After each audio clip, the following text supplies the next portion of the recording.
Everyone, welcome back to pharmacy India. तो जैसे कि आप सब जानते हैं कि आपका जी पैट का एग्जाम हो चुका है और वो हुआ था दो शिफ्ट में, एक पहली और दूसरी, है ना। और तो हम लेकर आए हैं आपके लिए सब्जेक्ट वाइज जितने आपके मेमोरी बेस्ड क्वेश्चंस आए थे पेपर में, शिफ्ट वाइज, पहले कौन से शिफ्ट में, दूसरा कौन से शिफ्ट में। ठीक है, पहले शिफ्ट में कौन कौन से क्वेश्चन आए थे, सेकंड में कौन कौन से आए थे, और आज हम डिस्कस करने वाले हैं HAP human anatomy and physiology से जितने क्वेश्चन आए थे मेमोरी बेस्ड, वो मैं आपको बताने वाली हूँ विद द एक्सप्लेनेशन। आप चेक कर लीजिएगा कि आप सही है या थोड़े बहुत गलत चूक गए। ठीक है, तो चलिए शुरू करते हैं पहले सवाल के साथ। सबसे पहला सवाल क्या था, match the following immune system with their function. Match the following immune system with their functions. ठीक है, WBCs के सारे टाइप्स होंगे। ये सबसे पहले आते हैं मास्ट सेल पे, मास्ट सेल पे, सेकंड है लिम्फोसाइट, थर्ड है टी सेल और फोर्थ है आपका मोनोसाइट दैट इज मैक्रोफेज, है ना। अब देखिए, अगर मैं बात करूं मास्ट सेल की, तो मास्ट सेल क्या करता है, उसके बाद लिम्फोसाइट है, फिर T cell and then monocyte. Monocyte and lymphocyte, these दो ये जो दोनों पार्ट है। और अगर मैं टी की भी बात करूं तो ये सारे क्या है, आपके इम्यून सिस्टम है। देखकर आप जान गए होंगे, समझ गए होंगे कि इम्यून सिस्टम में हमारे लिए डिफेंस मैकेनिज्म करने में काम आते हैं। बात करते हैं इनके फंक्शन पे जो हमको मैच करना है। तो मास्ट सेल आपने क्या लगाया होगा उसका हमें आइडिया नहीं है, लेकिन फिर भी मैं बता देती हूँ मास्ट सेल क्या करता है। तो मास्ट सेल एलर्जिक रिस्पॉन्सेस में, है ना, एलर्जिक रिस्पॉन्सेस में वो रिलीज होता है, सिक्रीट होता है। तो चलिए, mast cell allergic reaction B, तो फर्स्ट का बी, और यहाँ पर है दो ऑप्शन उसी तरह से, फर्स्ट बी। फिर सेकंड की बात करते हैं लिम्फोसाइट। तो जो लिम्फोसाइट है उसकी अगर मैं बात करूं, this is the master of immune system, and master of immune system सामने लिखा हुआ है आपके। तो सेकंड का ए, सेकंड का ए, दोनों में है, तीन में है बेसिकली, लेकिन हमको सिर्फ दो देखने हैं ना, क्योंकि दो में हमने देखा फर्स्ट का भी दिया हुआ है जो कि सही है, उसके बाद सेकंड का ए। फिर आ जाते हैं टी सेल पर। तो जो टी सेल है that is cell mediated immune reaction, है ना, वो बनाता है आपका सेल मीडिएटेड इम्यूनिटी। ठीक है, तो क्या हो गया, थर्ड का हो गया सी, थर्ड का सी। तो सही ऑप्शन क्या होगा, फर्स्ट, है ना। जो आपका मास्ट सेल है वो रिलीज होता है, सिक्रीट होता है एलर्जिक रिएक्शंस में।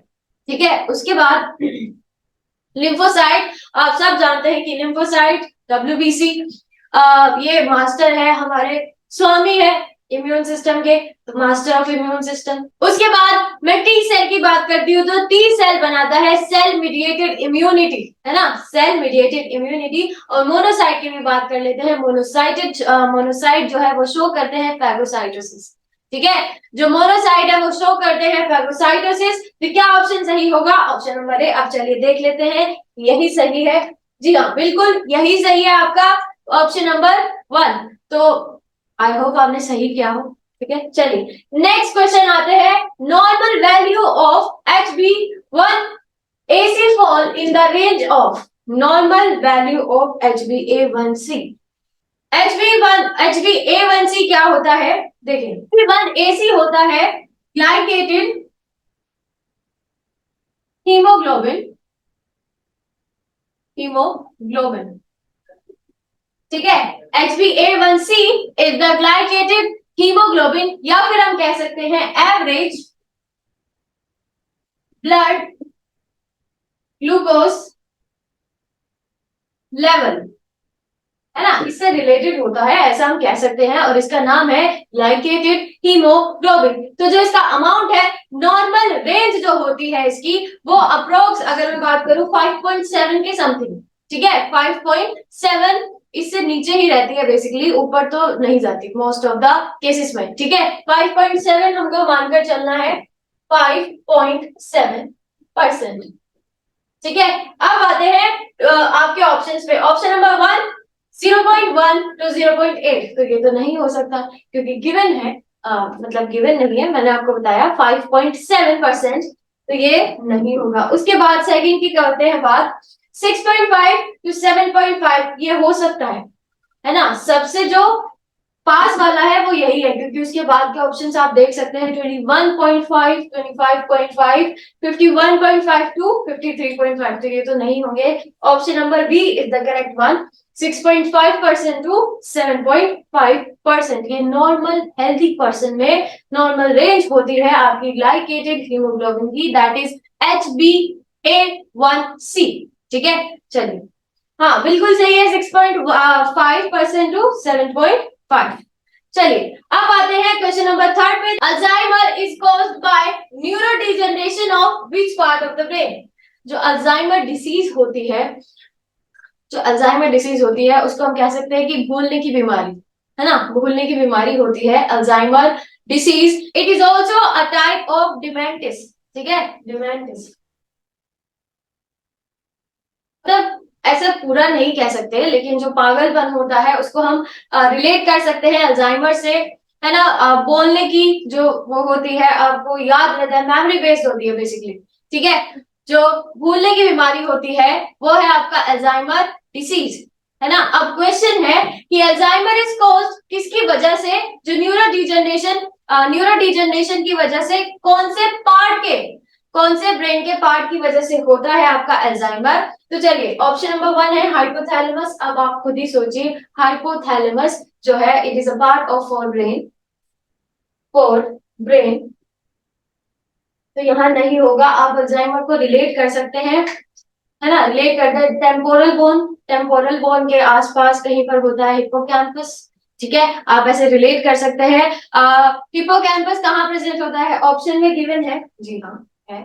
अब हिप्पोकैम्पस कहाँ प्रेजेंट होता है, आपका टेम्पोरल बोन जहां होगी। अब टेम्पोरल बोन कहाँ होती है, देखिए दिस इज फ्रंटल पैराइटल के एकदम नीचे प्रेजेंट होती है आपकी जो टेम्पोरल बोन है वो, और वहीं पर प्रेजेंट होगा हिप्पोकैम्पस, जो कि जिसके न्यूरो डिजनरेशन की वजह से होता है अल्जाइमर डिसीज, है ना। न्यूरो डिजनरेशन जो हिप्पोकैम्पस का हो जाए तब होता है आपका अल्जाइमर डिसीज, दैट इज भूलने की बीमारी।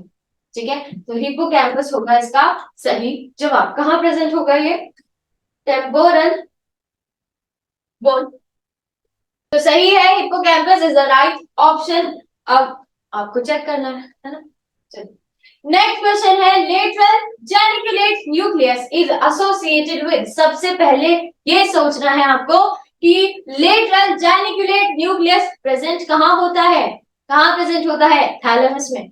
ठीक है, थैलेमस में। और थैलेमस किसके लिए रिस्पॉन्सिबल होता है, विजन।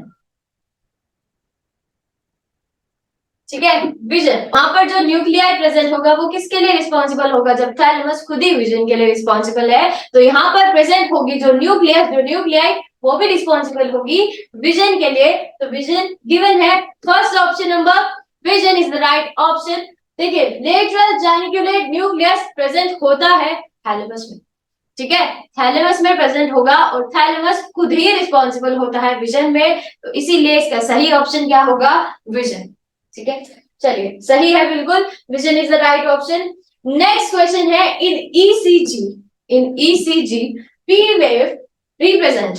अब ईसीजी आपको सबको पता होगा, इलेक्ट्रोकार्डियोग्राम क्या होता है, आपके हार्ट की कंडीशंस चेक करने के लिए एक मशीन लगाई जाती है जिसके थ्रू, कंप्यूटर के थ्रू दिखाई देता है ना, कि क्या होता है आपके दिल में, क्या चल रहा है, क्या है क्या नहीं है।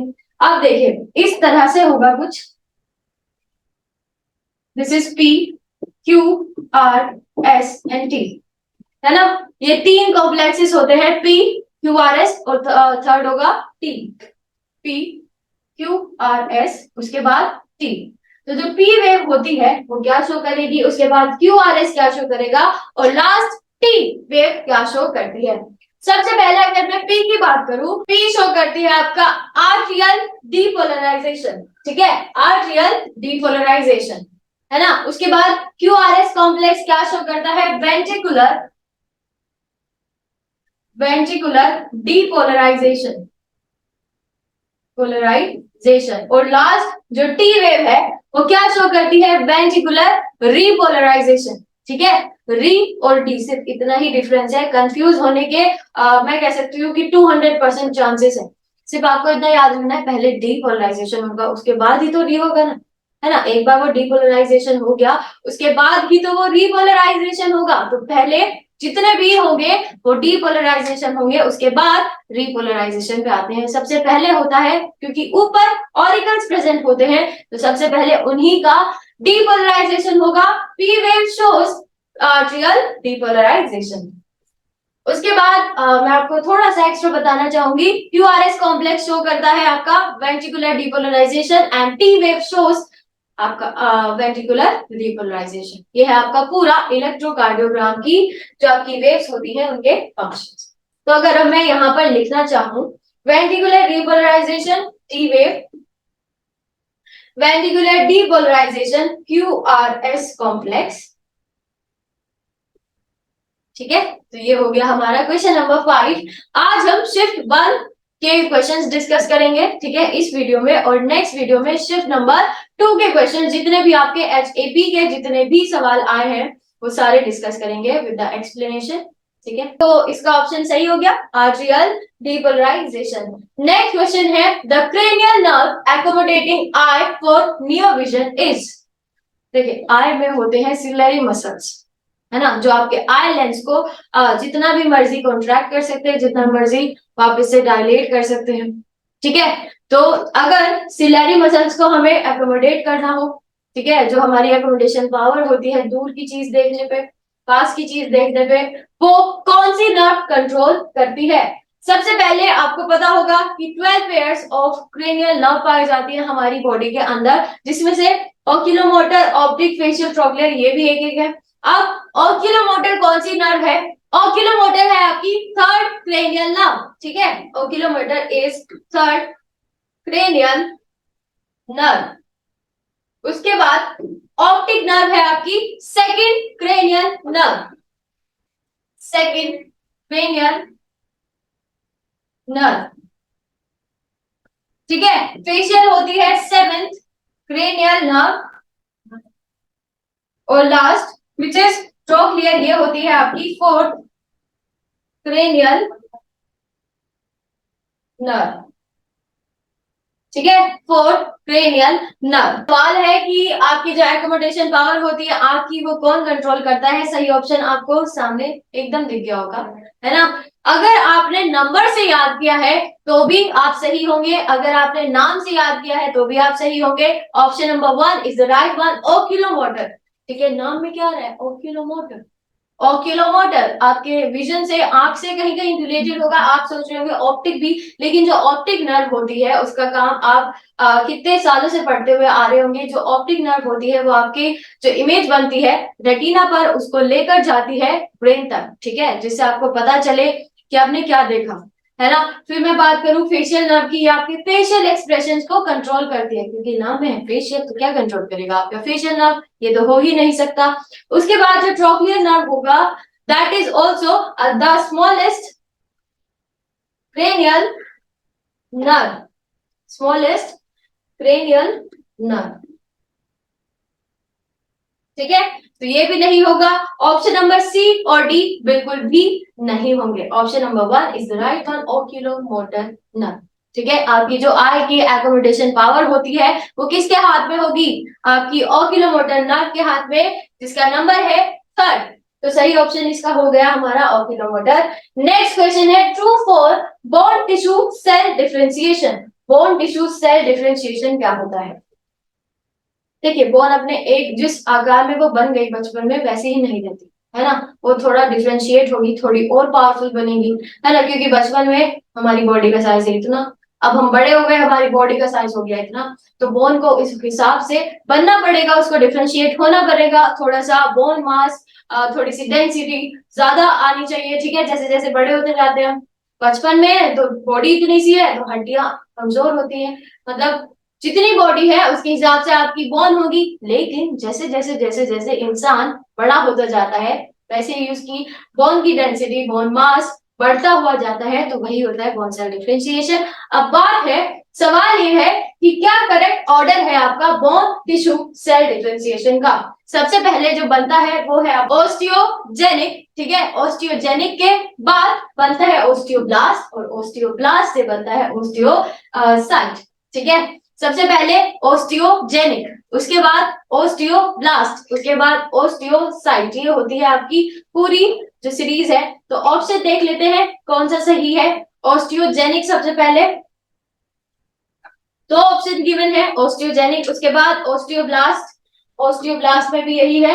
देन आता है आपका ओस्टियोसाइट, ओस्टियोसाइट। ये तो क्लियर हो गया, ये तो गलत हो गया। अब option number 1 is the right one, क्योंकि सबसे पहले होगा ओस्टियोजेनिक, उसके बाद ओस्टियोब्लास्ट एंड देन ओस्टियोसाइट। ये होता है आपका series of bone tissue cell differentiation. ठीक है, तो option number 1 is the right one. चलिए ये भी सही हो गया। तो आई होप आप जितने भी क्वेश्चन है शिफ्ट 1 में वो इसी तरह से करके आए होंगे, है ना। इसी यही आपने लगाया होगा, यही ऑप्शन आपने करेक्ट किया होगा। और all the very best for your results. And मिलते हैं फिर सेकंड शिफ्ट के क्वेश्चंस के साथ। Thank you very much.